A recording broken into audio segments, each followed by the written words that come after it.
Robert here. I'm on a trip with a group of men from our church. We drove over to Ceduna and then we drove north, straight north, through what on the map looks like impenetrable outback of South Australia. But actually there's a way through.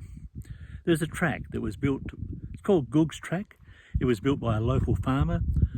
His nickname was Goog, and he really wanted to go through. He often went to the races up in the mid-north, or up the north somewhere, far north. And rather than going right back to Port Augusta and up the main highway, he decided it'd be much easier if he pushed away through the scrub. And he did that. National Park, probably shouldn't have done it. But these days, it's a great trip for four-wheel drive enthusiasts. They flock from all over the place to do this trek through Goog's Track. Now, I've got to say, it's a fairly rough sort of track. There are 300 odd sand hills, and some of those are quite steep and very tricky. Some of the people who have gone before have spun their wheels, dug deep holes, and you've got to try and get over those as you're going up the sand hill. Not an easy task, but manageable. And quite a few vehicles do it every day, probably just about. Life's a bit like that trek. There are potholes, not always of our own making. And we can hold grudges, it can hold us back. We can get stuck so easily in places like that, where you think, oh, I'm never going to do it. I can't, life's too rough. I'm never going to get to the top.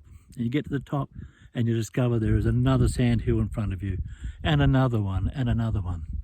One of the beautiful joys of being with a group of men like this is this, that we can all stand with each other and help one another and assist one another in the journey of life. Life's not really been a journey to take on our own. We need others with us. We need to build trust and relationship with others. Right now, we've moved on, of course. We drove into Tarcoola, which is these days a disused town. You might call it a ghost town. There has been a gold mine there. There's the remains of a hospital that's been relatively restored, and just until recently people were living in it. There's a town hall, there's a church with the roof blown off or partly blown off. There's a old disused railway station, quite a lot of old homes, but no one lives there. Then we drove on to Kingunya, and now we've come down, and I'm actually standing right this moment on Lake Gairdner, one of the great salt lakes here. Lake Eyre is probably the most famous, but Lake Gairdner's close because there are speed trials held on Lake Gairdner. What I want to talk about, just briefly, is this. That many of us, particularly because of the COVID-19 situation, are a bit like this salt lake. We're dry. We don't hold much. And while salt's important, if you have too much salt, it becomes rather bitter and tastes, yuck. How's your life at the moment? Someone once said to me, things get bitter or they get better. I trust that as you reflect upon where you are in the sandhills, the ups and downs of life, that you can focus on the Lord Jesus Christ, why he came, how he loves you. God sent his only Son into the world, that whoever believes in him would not perish, but have everlasting life. He loves you that much that he gave everything for you.